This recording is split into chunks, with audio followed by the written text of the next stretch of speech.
काम करवाते हैं। ऐसे अभिभावकों से बात होनी चाहिए।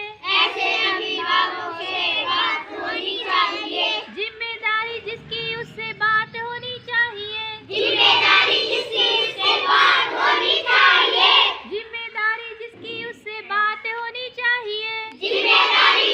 उससे बात होनी चाहिए। बच्चों की पढ़ाई का हिसाब होना चाहिए।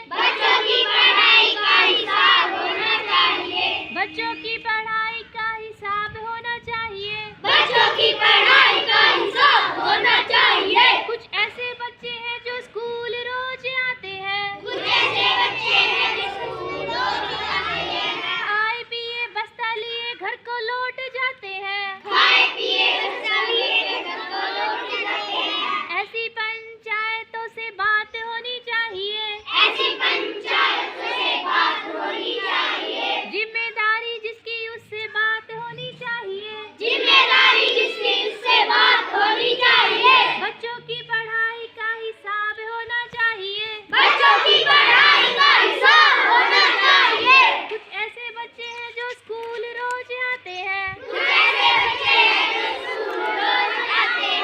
शिक्षक जो पढ़ाए वो सीख जाते हैं। ऐसे शिक्षकों को बधाई देनी चाहिए। जिम्मेदारी जिसकी उससे बात होनी चाहिए। बच्चों की पढ़ाई का हिसाब होना चाहिए।